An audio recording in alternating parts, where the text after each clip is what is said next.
So, hello everybody, welcome. My name is Dan Delamotte and I am a performer, curator and creative practitioner, often specialising in queer heritage. And it is LGBT plus History Month, so I'm quite busy. This photo here, by the way, this is Miss Muff is her name. Now that is her real name, that's not her chosen name. And so this is Miss Muff's Molly House. From near Shoreditch.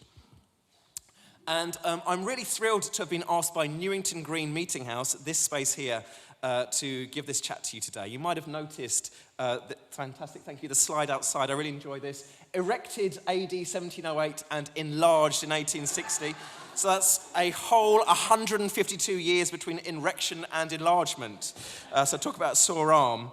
To talk today about molly houses. So thank you Newington Green Meeting House for organising this, for having me, and also for consistently being the home of radical thought. Mary Wollstonecraft's pew, that's pew, is right there as well, for example. So always been the home of radical thought has Newington Green Meeting House.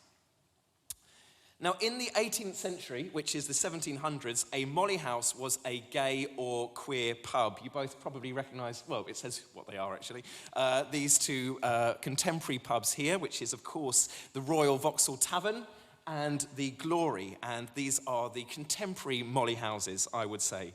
But a molly house was much more than this as well. It was a community space, a ceremonial space, a space for gender and sexual exploration, and a space for play, and a space for mischief, and it was, to use a modern-day term, a safe space or an intersectional space as well. The playwright Mark Ravenhill, writer of this play, Mother Clapp's Molly House, compares the molly houses with the Vogue and ballroom houses in New York in the 1980s. Both were literally known as houses, spaces in which you could find your chosen family and tribe.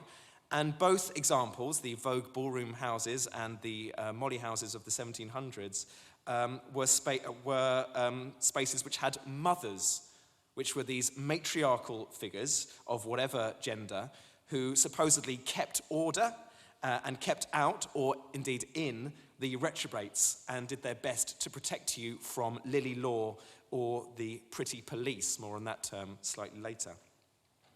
The parallels between molly houses and House of in New York are incredible, actually, and there's so many. Although it is highly unlikely that anyone on the New York ballroom or Vogue scene in the 1980s would have heard of Mother Clapp and the like, or indeed Mrs. Muff from slightly earlier on.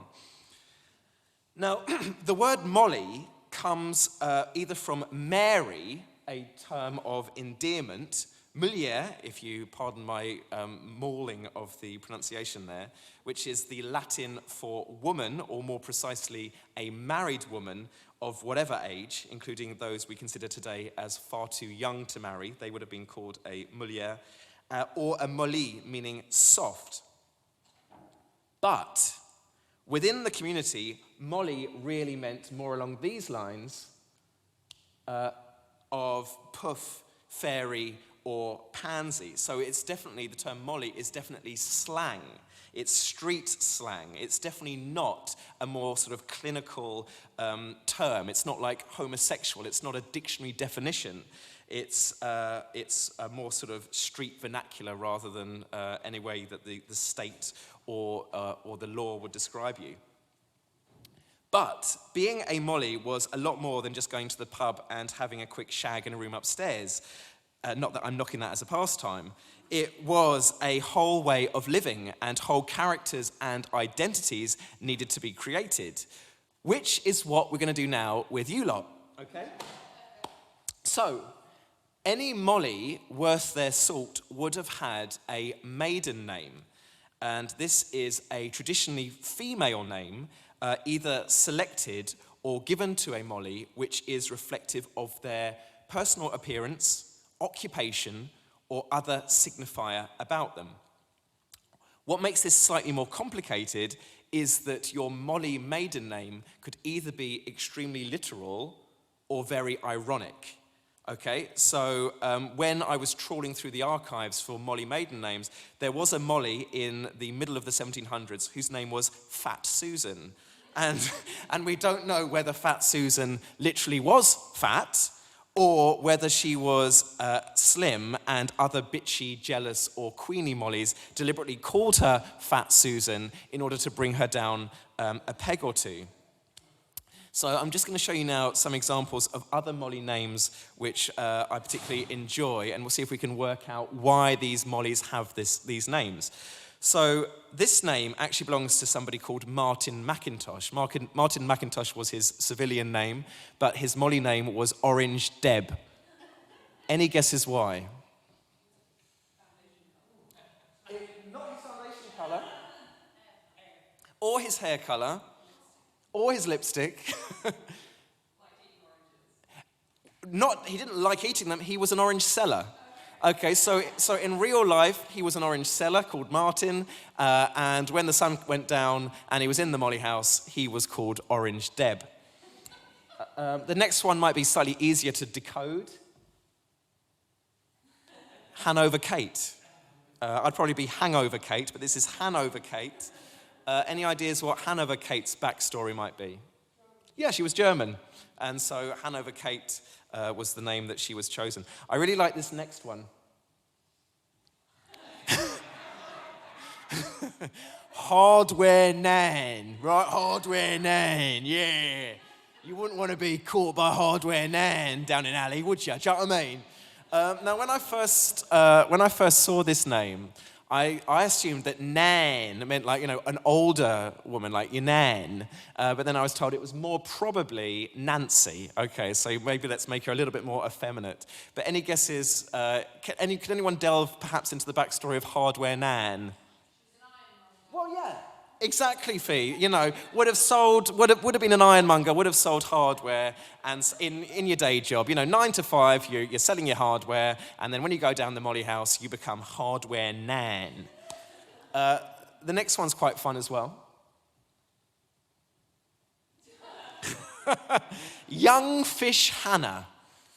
Can anyone guess or want to create an image of who Young Fish Hannah might have been? Possibly from Billingsgate. I mean, I don't know fully the answer, but this is Young Fish Hannah from the middle of the 1700s again. My guess is that she's a fishmonger, right? So either lives or works in Billingsgate Fish Market, sells fish, from the early hours of the morning until the afternoon or whenever they go off. And then when she's in the Molly house, she is Young Fish Hannah. Now, Young Fish Hannah had either a friend or a nemesis, and that person was this.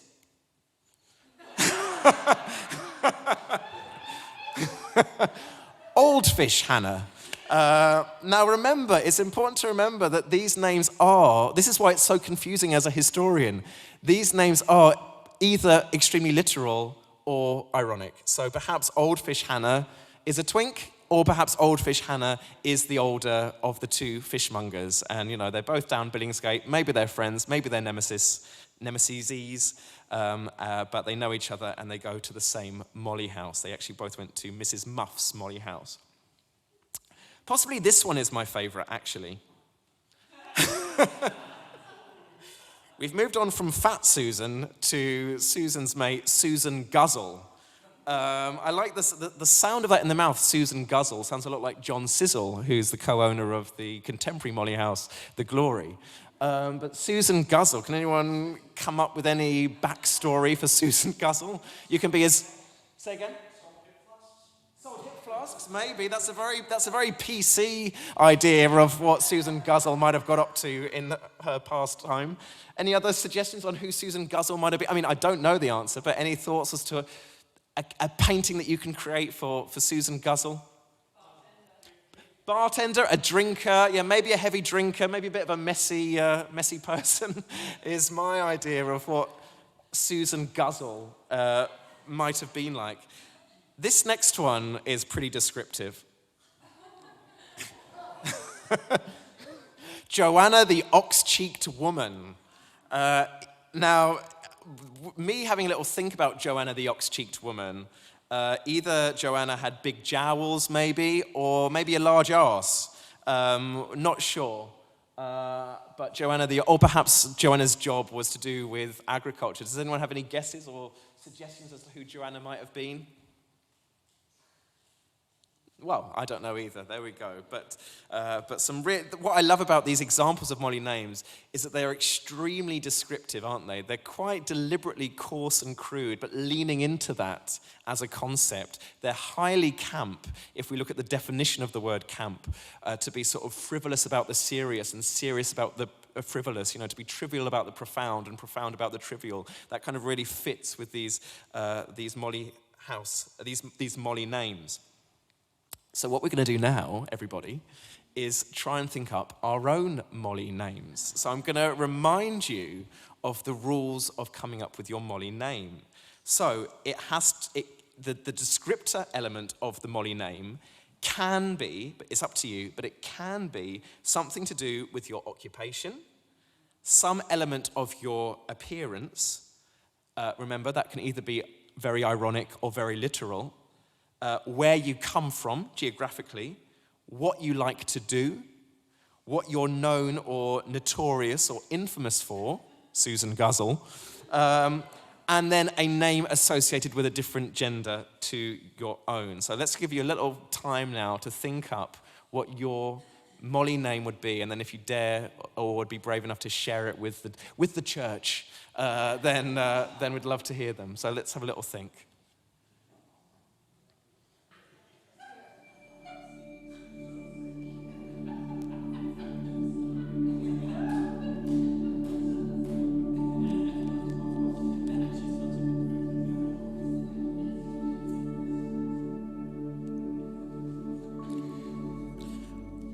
All right, last 20 seconds to come up with your Molly name. Remember, it can be literal, it can be ironic, it could be your appearance, it could be your job, it could be where you come from, it could be what you're known for, and a name associated with an opposite gender. Right, I'm going to now walk through the masses of Mollys in the church and try and identify some. So do we have any Molly names in the front row?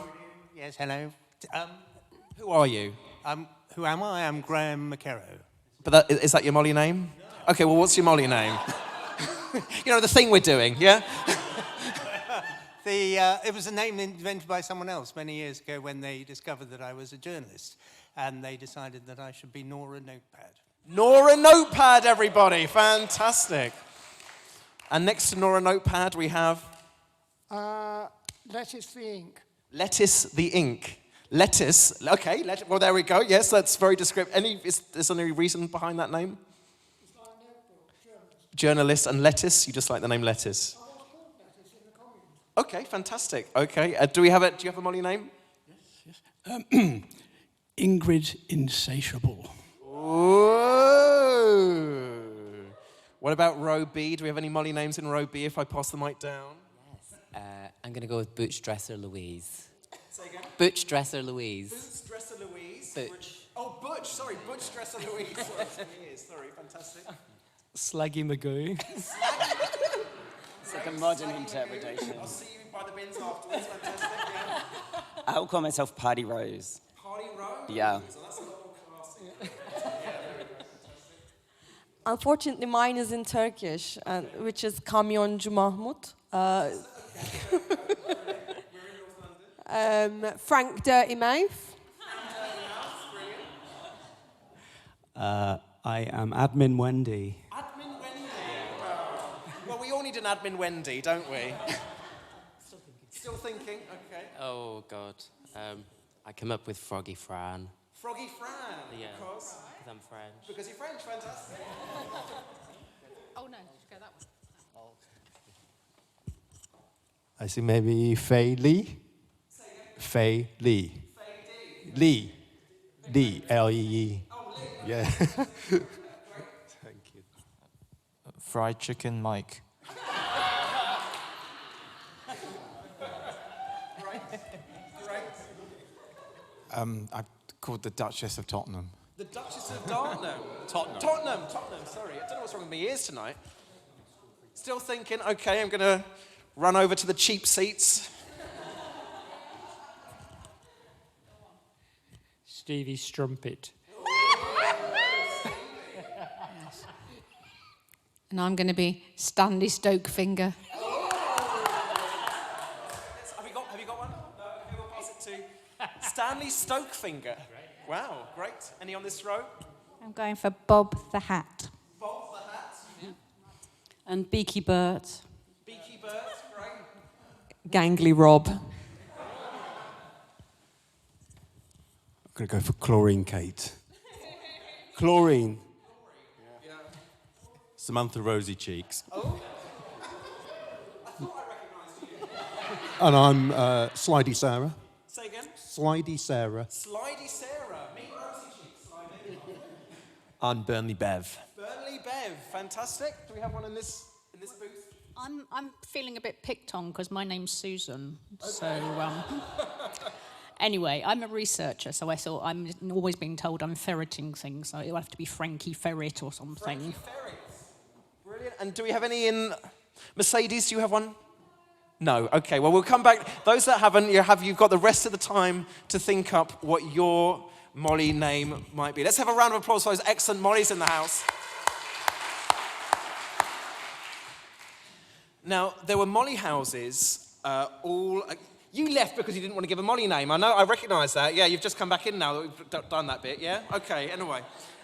There were Molly houses across London, in particular around Holborn and Moorgate. And I'm going to focus on Molly activity in Hackney as much as I can, because that was the brief given to me by our mates here at Newington Green Meeting House. But forgive me if I stray slightly outside the Hackney postcode, because to be a Hackney boy, such as myself, is to occasionally, as we all know, dip your toe into the waters of Tower Hamlets, Islington, or the Square Mile. But how do we know about the Mollys?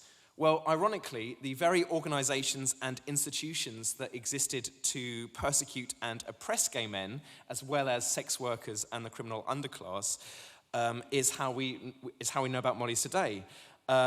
And how we can celebrate their lives and shine a light on it. The Mollys definitely would have been, in solidarity with sex workers and the criminal underclass, and sort of would have surrounded themselves with that community in the Molly houses as well. Here we go. This organisation is called the Society for the Reformation of Manners, and they existed to do just that, to protect and support upstanding moral values such as heterosexuality, as well as crackdowns on drunkenness, swearing, and other forms, in their words, of lewd behaviour. But, beautifully, deliciously, and ironically, the Society for the Reformation of Manners accidentally helped to promote homosexuality and Molly houses. And they managed to do this by publicising the locations of Molly houses and notorious cruising spots in all of their local papers. So what this meant is that younger, shyer, or would-be Mollys would read the literature of the Society for the Reformation of Manners and know exactly where to go. And that's exactly what they did. The Stoke Newington-based author, Daniel Defoe, nice wig, eh? Author of Robinson Crusoe, so a local boy, and thought of as, a bit of a local legend. But he was a moralist, okay? And he advocated what was known as the Dutch system. Now, don't be fooled into thinking that a Dutch system sounds pretty liberal. This method was that the idea behind it was that the capture and trials of queer men and Mollys should be done in total secrecy, so not to fan the flames of homosexual behaviour. You could say that he'd rather flame the fans of homosexuality rather than fan the flames, but anyway.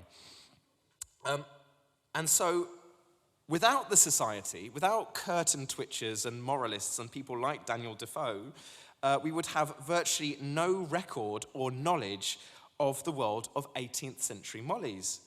And just to make this slightly more contemporary and give it an understanding of, more contemporary queer history, one of the reasons why lesbians and lesbianism has never been illegal in this country, while it's been illegal to be gay for the vast majority of this country's history, is because the state was worried that if they inadvertently gave lesbianism publicity by criminalizing it, women, would-be lesbians, would read about lesbianism in the papers, having never heard of it before, and think, oh, that sounds cool, I might want to give that a try, a bit like drugs at university. Anyway, back to the 18th century. Something that I found interesting when I learnt about 18th century London that you might not know is that in the 18th century, in the 1700s, it was the victims of a crime who had to rustle up the initial court costs. So, did someone go, ooh, okay, great. Oh, great, fantastic. So, in an extreme example, if your husband had been murdered, it was you, the widow, that now had to stump up the costs to bring the murderer to prosecution. Now, the reason I mention this is because who is the victim in the victimless crime of gay sex? If two consenting mollies, are having gay sex, who is going to stump up the costs to criminalize that, to prosecute for that, and therefore pay all the court bills? Well, it is the Society for the Reformation of Manners, those curtain twitchers and busybodies who banded together the money that was necessary to prosecute men for the victimless crime of being themselves, of being gay, or of being queer. Now, the Society of the Reformation of Manners can also be seen as a precursor to Mary Whitehouse's National Viewers and Listeners Association, who existed in the 1970s, which she set up to pull Britain out of the gutter and establish traditional conservative Christian values. In 1971, the Gay Liberation Front, GLF, and how fantastic to have some Gay Liberation Front representatives in the front row tonight, successfully disrupted Mary Whitehouse's Festival of Light, starring this man here, who is, of course, Cliff Richard, through infiltrating the Mary Whitehouse's festival and carrying out zap actions one after the other. So there was continuous disruption to what Mary Whitehouse was trying to do. This included, amongst other things, dragging up as nuns and doing a can-can down the aisles of the venue, releasing mice into the space, pretending to be Southern Baptist preachers and standing up and being like, praise the Lord, and things like that. And my favorite action, which was at the very moment when the minister on stage said, let there be light, finding the fuse box of the venue and plunging the entire venue into darkness. To bring another parallel to Georgian London, Mary Whitehouse's NVLA, the National Viewers and Listeners Association, also wanted to recriminalize abortion. Now, this was a pressing issue for many sex workers who would have carried out, obviously, illegal and highly dangerous abortions in Georgian London as well. And these sex workers would have hung out with the mollies in the molly houses, and there would have been a sense of solidarity in their otherness in these spaces. Now, for more on Mary Whitehouse's campaigns, as well as the campaigns against her, you'll all have to come back to Newington Green Meeting House this time next week, when I'll be in conversation with Andrew Lumsden, pioneering founder-editor of Gay News in the 1970s, and Graham McKerrow, editor of Capital Gay in the 1980s. So we'll be discussing those pioneering newspapers. And give us a wave, girls, give us a wave. We'll be back here this time next week. But what's all this got to do with molly houses, I hear you cry? Great, thank you. Yes, thank you. I'm getting to that. Thanks for asking. Well, not a lot. Apart from the fact that I needed to fill 20 minutes. Only joking. Apart from the fact that you can compare the impishness and mischief and deviance of some of the Gay Liberation Front actions with the behaviour of the mollies 250 years before. So in direct response to moralistic conservative behaviour, there was a sense of resilience in embracing silliness in direct response to that. So alongside the pearl clutchers and curtain twitchers in the Society for the Reformation of Manners, the state vigilantes and molly catchers carried out the practice of pretty police. Now, pretty police are these types of honey traps that were more associated with the 20th century, both before and even after the Sexual Offences Act partially, key word there, decriminalised homosexuality in England and Wales in 1967. Incidentally, the term pretty police, while perfectly describing the entrapment of mollies in the 18th century and gay queer men in the decades before partial decriminalisation, was actually coined by Graham McKerrow of Capital Gay, who, as I said, I'll be chatting to in this very church this time next week. There's an example of one of Graham's front pages. Do you remember that one? No.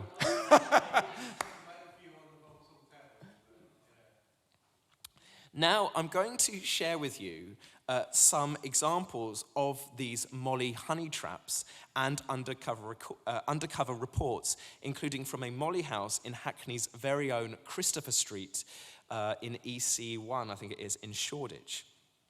Now, upon capture, the notorious molly, William Brown, obviously that's not his molly name, but that's his civilian name, had this to say upon arrest. I think there is no crime in making pleas of my body. Now let's just think about how boldly radical that is as a statement, especially said in the 18th century. I'll repeat it, it's worth saying. I think there's no crime in making pleas of my body. This is about self-ownership and power of body, sexuality, and gender at a time when to be deviant could literally be a death sentence, as indeed it still is today. When we list London's incredible roll call of gay and queer pioneers and liberationists, including those in this very church tonight, we must put Brown's name on that list. And with the horrific consequences of rampant transphobia in this country currently, Brown's words today would sadly still be seen as just as pioneering, just as bold, just as radical over 300 years later. And you can imagine the treatment that William Brown would receive today in the majority of today's media. William Brown was caught in a honey trap by a professional molly catcher called Thomas Newton. Now I'm going to read you the story of William Brown's capture as told by molly catcher Newton. I was no stranger to the methods they used to pick each other up. So I takes a turn that way and leans over the wall. In a little time, a gentleman passes by and looks hard at me, and at a small distance from me stands up against the wall, as if he was going to make water. Then, by degrees, he slides nearer and nearer to where I stood, till at last he comes close to me. "'Tis a very fine night," says he. "Aye," says I, "and so it is." Then he takes me by the hand, and after squeezing and playing with it a little, to which I showed no dislike, he conveys it to his breeches and puts his privities into it. I took fast hold and called out to Willis and Stevenson, who, coming to my assistance, we carried him to the watch house. Now, the thing about Thomas Newton, the molly catcher there, is that he himself was a gay or queer man, but worked with the authorities upon his own capture in order to ensure his own freedom and the continuation of his living and life. Here's another undercover pretty police, to use a term from, as I said, 300 years later, report on a molly house from the middle of the 1700s. I found between 40 and 50 men making love to one another, as they called it. Sometimes they would sit on one another's laps, kissing in a lewd manner and using their hands indecently. Then they would get up, dance, and make curtsies and mimic the voices of women. "Oh, fie, sir, pray, sir, dear sir, Lord, how can you serve me so? I swear I'll cry out. You're a wicked devil, and you're a bold face. Hey, you're a little toad, come bus." Then they'd hug and play and toy and go out by couples into another room on the same floor to be married, as they called it. Now that reference to be married leads me on to talk about the most playful, mischievous, and funny, in my opinion, aspect of molly life and culture, which was ceremonies. Mollies in molly houses took part in mock rituals and events such as weddings, births, which is where this comes in, and baptisms. Any ideas why I'm clutching a wooden spoon? No? None at all? If you can't get yourself a fake baby, when you're giving birth to your Molly baby, out that would plop, and that's your baby. So wooden dolls and wooden spoons were highly important in these Molly ceremonies, in giving birth to your Molly child. Only after you've had your Molly wedding, of course, because you don't want your Molly baby to be a bastard. But the key word here is mock ritual, because this was a deliberate inversion of heterosexual and heteronormative behavior rather than a genuine desire to copy them or to be like heterosexual society. So it is mimicry, not anything sort of more meaningful than that. Richter Norton, who is pretty much king or queen of Molly knowledge, with his book Mother Claps Molly House, which you might notice has the same title as Mark Ravenhill's play, but was written before Mark Ravenhill's play, says that, in his words, the Mollys took common stereotypes of anti-homosexual prejudice, e.g. that sodomites were barren and effeminate, and exaggerated them and revelled in them to such an extent that they lost their sting. So, these ceremonies can be read as a sort of reclamation, akin to contemporary reclamation of the word and term queer. It is, to return to definitions of camp, highly camp to give birth to a wooden doll, to give birth to a wooden spoon as well, to be married in a back room of a Molly house, to then baptize your wooden spoon. So let's talk about this in plain English. The Mollys didn't actually want to get married. This isn't some sort of early equal marriage campaign, far from it. Instead, it is a deliberate piss take of straight culture and identity. Mollys didn't want to have kids or adopt. This was a piss take of breeders in society. Now, I really love this piss take element of the Molly identity because it's timeless and it's a skill and understanding and viewpoint that generation after generation of gay men have passed on to them by their gay ancestors, almost by osmosis. For those in the room that may get this reference, it's very love of Hun's behavior to parody or pastiche some of the most mundane aspects of heterosexual society. For those in the room that don't know who this is Bailey J. Mills, who I think is a genius in their ability to mimic the most trivial and mundane aspects of heterosexual straight culture and society. And it's very Molly behavior. Now, the Mollys would have been effeminate, but I think this is probably the only time that Bailey J. Mills has been displayed in a church talk before as well, so there's that. The Mollys would have been effeminate. Now, by the way, I only ever learnt what that word meant, effeminate, because one day when I was a young child, I did something and Mum told me to stop doing it because it made me look effeminate. And that was her reason why I needed to stop doing it. And so I therefore knew that that word meant a bad thing. Don't do that. It makes you look effeminate. But anyway. But what's interesting about the effeminacy of Mollys is that it was only noticed within the Molly community. If you were straight, you did not notice the effeminacy of the Mollys. So it was a calling card to others or a form of peacocking. There are no court cases, as far as I'm aware, that exist where effeminate behavior was used as proof that someone was a sodomite or a gentleman of the back door, to use a phrase from the day, a Molly phrase. So this ability to use effeminacy to hide and communicate in plain sight is pretty incredible. Let's just think about that for a minute. Mollys were invisible in mainstream society and London life to everyone apart from those who they wished to see them. It's like a superhuman skill. What is your superpower? I am invisible to everyone apart from those who I want to see me.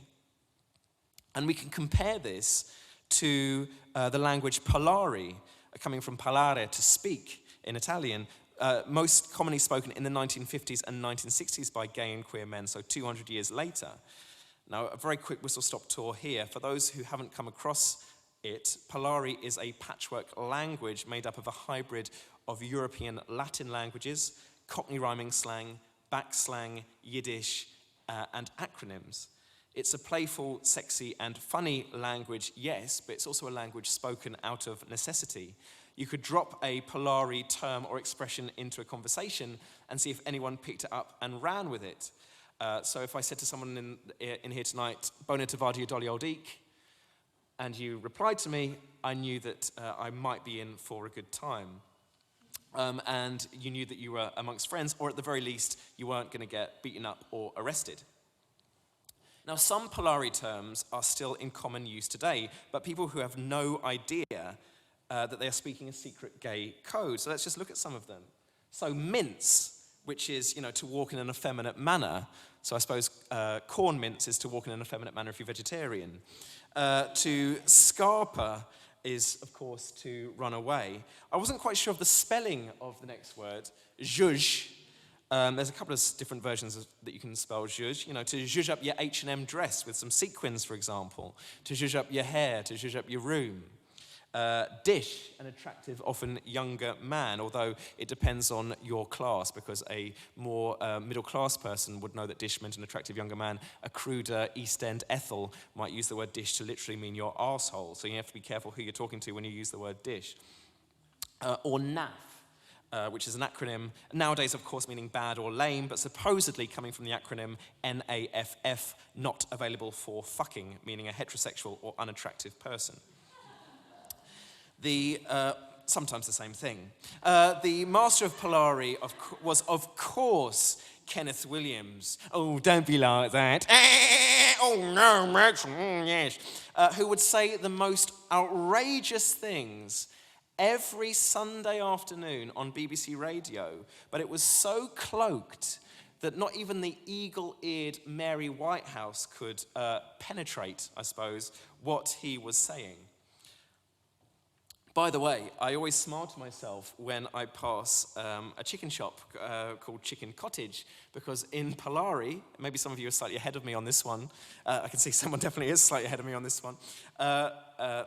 In Polari, what does this word mean? What does this mean? Well, chicken is a twink or a younger gay man, and a cottage is a public toilet where you have sex. So put the two words together, and it's to have sex with a twink in a public toilet.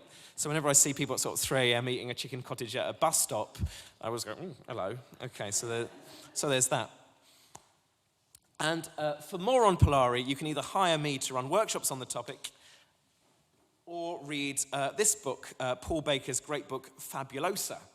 Or why not support the queer economy and do both, huh? But what's all this got to do with molly houses, I hear you cry? Thank you.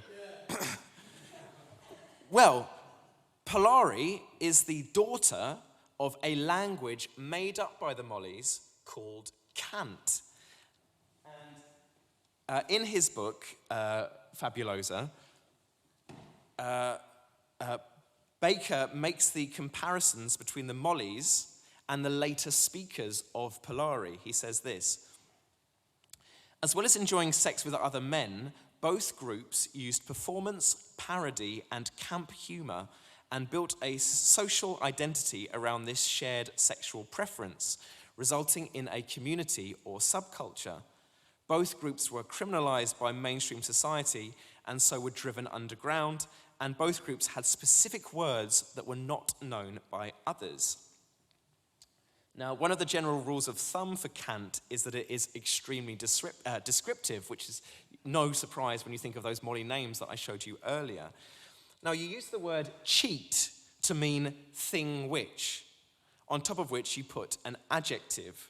So a hearing cheat, any guesses?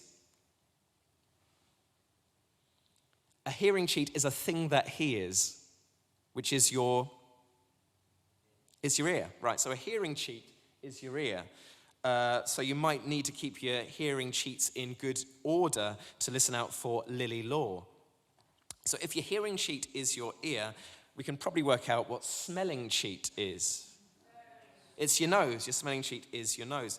And the word cheat can be found in Polari 100 or 150 years later as well, because Polari was spoken in the 1800s and then 1900s before predominantly being spoken in the 20th century. So, be still my thumping cheat, I might say, if I saw a particularly attractive dish or chicken, if I happened to be in that cottage. In Cant, a trundling cheat. Any guesses what a trundling cheat might be? Not your feet, a thing what trundles. What might trundle in the 1700s? Yeah, absolutely right, bang on. It's a horse and cart. So you might get on the trundling cheat, or a prancer and cart. A horse is a prancer. But by the age of Polari, we still have trundling cheat, the Cant term, but we don't have horse and carts anymore. So a trundling cheat is a taxi in the 1950s. So some of these cheats are a little bit more cryptic.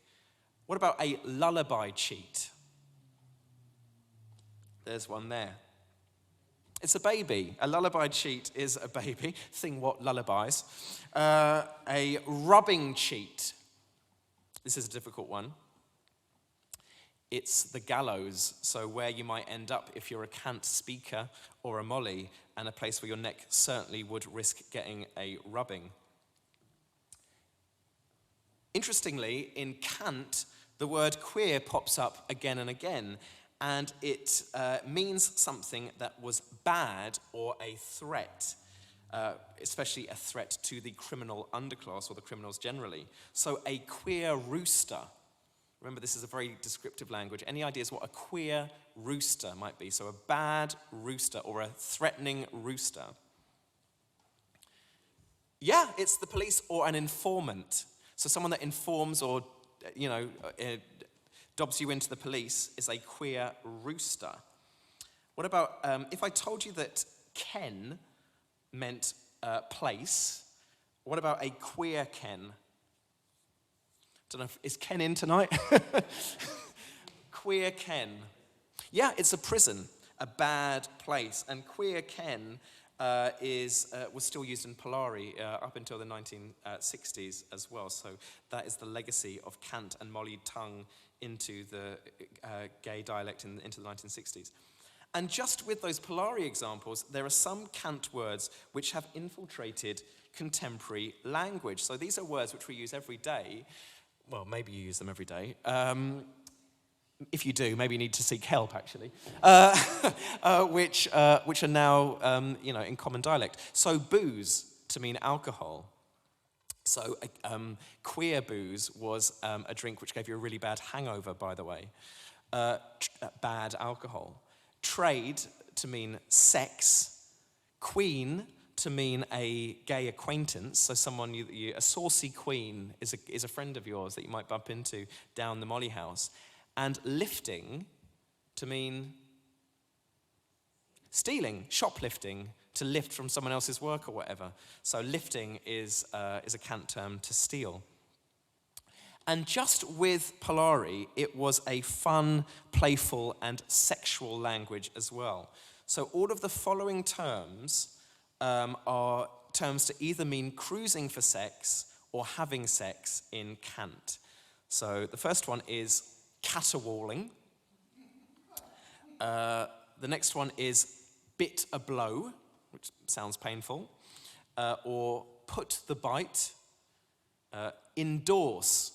Did you endorse that suggestion you were receiving last night down the Molly house? Do the story, because we know gays love an anecdote. Make a bargain, which sounds a little desperate, but we've all been there. The pleasant deed, been there less often, to be honest. And this is probably my favourite, and very descriptive, but also quite literal, riding a rump.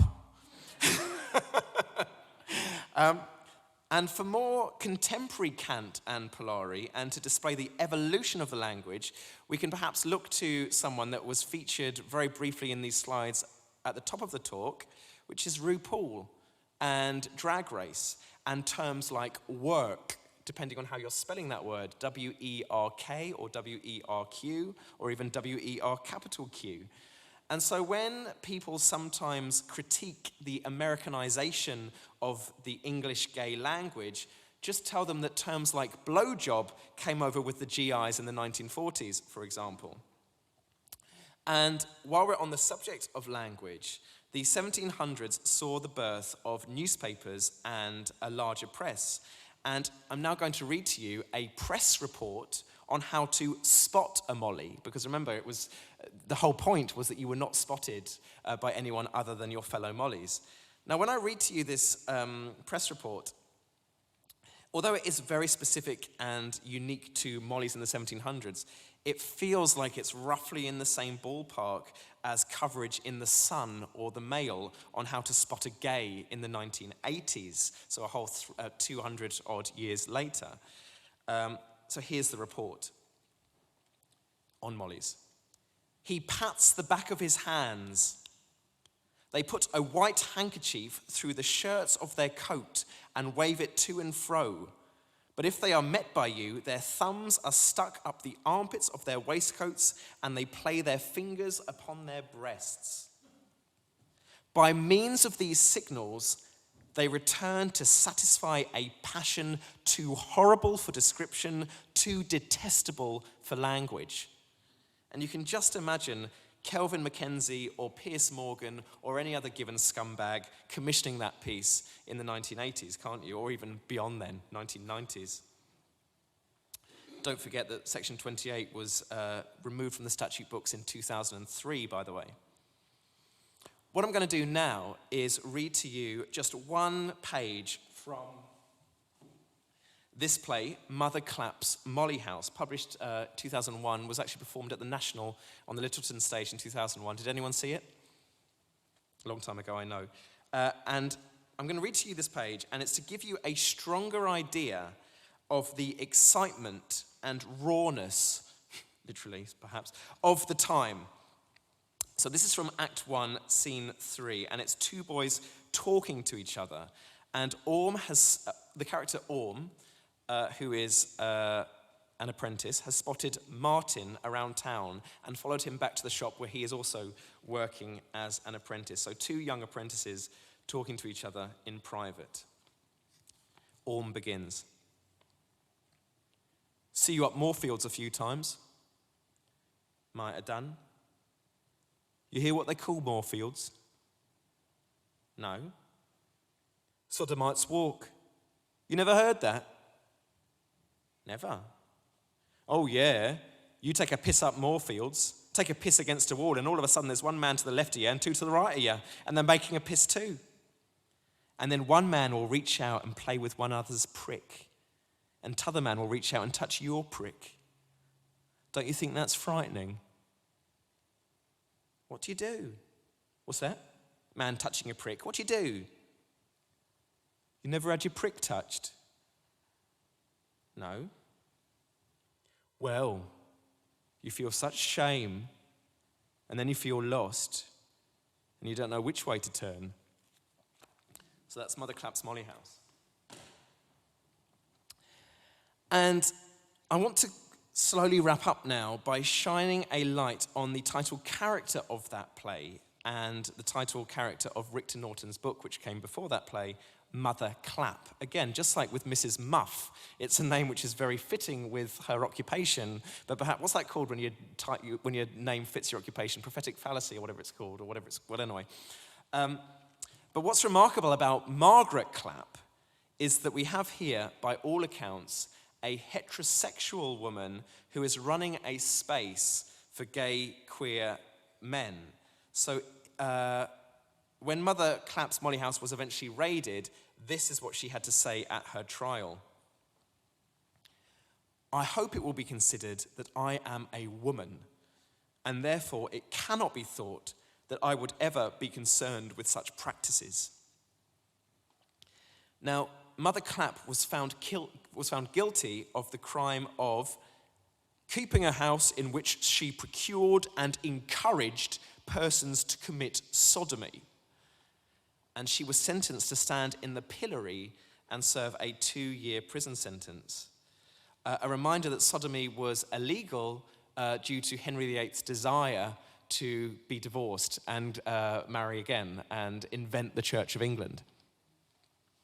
Now, When Mother Clap was sent to the pillory, it's really important to acknowledge and remember that the pillories are not the same as the, bless you, are not the same as the stocks where you might get your photo taken at an English heritage site today and you might get a custard pie on your face or a wet sponge. Pillories are exceptionally cruel and dangerous. At pillories, people would throw heavy stones and dead animals at you morning, noon, and night while you would literally starve there. They would rip the clothes off your back until you were cold and naked. And the treatment that Margaret Clap received in the pillory meant that she never got to serve her prison sentence because she died of her injuries. And I deliberately end there because a lot of what I've had to say tonight about the Mollies has been sexy and playful and exciting, because there was a lot about Molly identity which was sexy and playful and exciting. But it is also important to remember that this was a time of great danger and persecution, not just for the Mollies, but for all who, for one element of their identity or another, had to live lives of resilience and survival. And some things never change, again, to bring it to very contemporary society. Did Mother Clap run the Molly House because she was onto a good thing and making a fast buck, or because she supported and incubated gay men? Or is there some sort of hazy middle ground? Either way, what an incredible place she and others like her, like Mrs. Muff, ran. Thank you very much.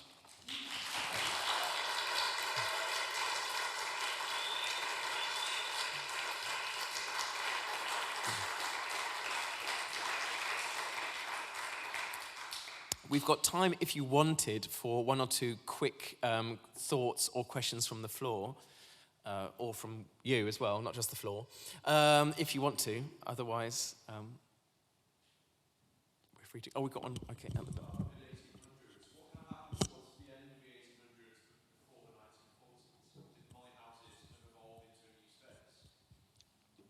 Yeah, so in the decades before decriminalisation, partial decriminalisation of homosexuality in 1967, there were, throughout time, these undercover, secret queer spaces, which again, similar to the Mollies, operated in plain sight through the use of Polari or just through the use of kind of smoke and mirror tactics. And they often were raided, especially, for example, lots of examples in the 1930s in Soho, spaces like the Caravan Club on Endell Street, Billy's Club on Little Denmark Street in Soho as well.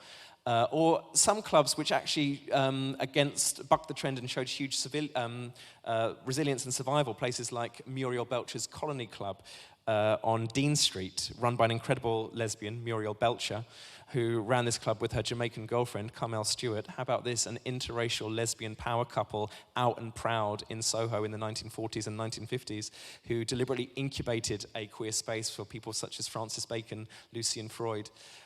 So there's examples of these spaces operating and existing, but the Molly identity, as far as I can see, is very much of its time and of its period before it moves on and evolves and becomes something different.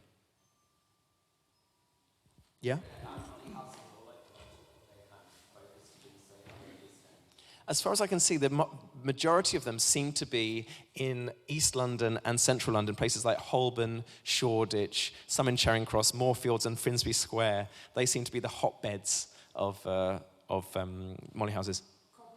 Covent Garden. Where JLF, Gay Liberation Fund met, not even knowing that a Molly House existed on that site. There we go, fantastic.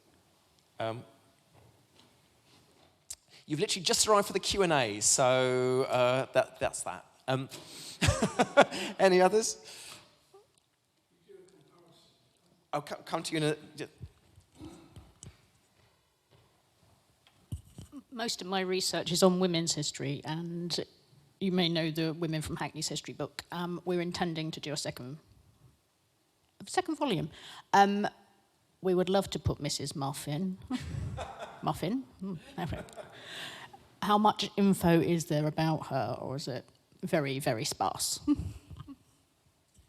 Well, obviously, the point of some of these women and some of these mollies is that they didn't want to be well known. You know, they existed under the radar. So all the information that we have about Miss Muff and information that we have about the mollies exists from the organisations and institutions that existed to track them down and catch them. So police records and court cases.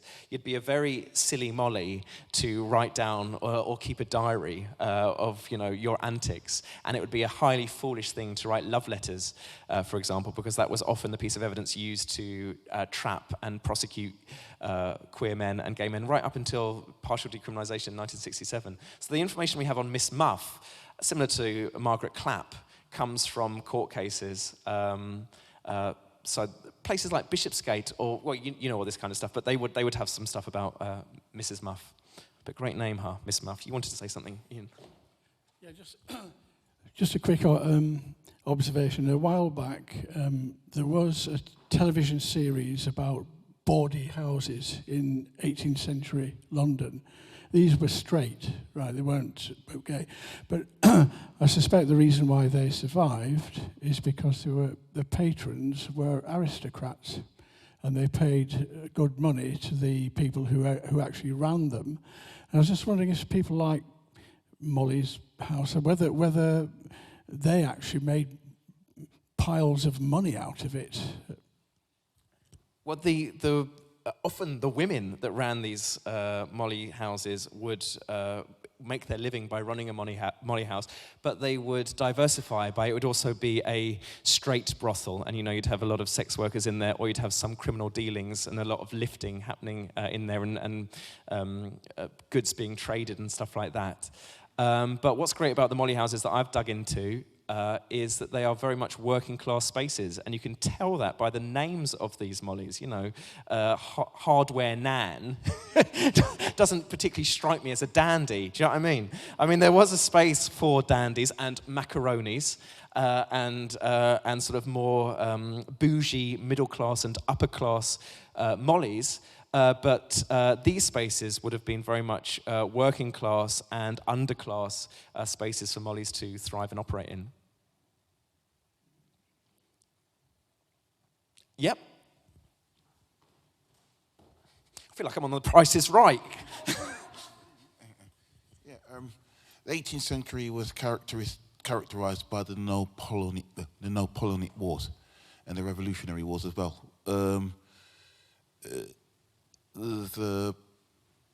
Did the sort of the underground nature of molly houses have anything to do with the need to maintain order in the military services as well? Because obviously you probably would have had gay sailors and gay soldiers, and obviously there was problems with recruiting men for the wars. So what sort of were the molly houses seen as a sort of a what Bill Clinton has said, don't tell, won't tell kind of situation for them? I don't know much about the Napoleonic Wars, but what I do know is that the sailors, definitely, there would have been definitely lots of molly sailors, and they would have loved to come back, you know, land in the Thames, land in the docks, arrive in the docks, and then go to the molly houses in the East End and central London. And their use of cant as a language would have been informed by I'm pretty sure, the Napoleonic Wars, and would have brought terms over from wherever they had been, which would have then have shaped and changed the constantly evolving language of the mollies. I think probably the mollies reveled in living in a time of war, that they weren't part of that, I suppose, in the molly houses, and it was, you know, that probably added to the sense of it being a safe, raucous and different space. But on the kind of the more specifics about the Napoleonic Wars, I don't know, I'm afraid, sorry.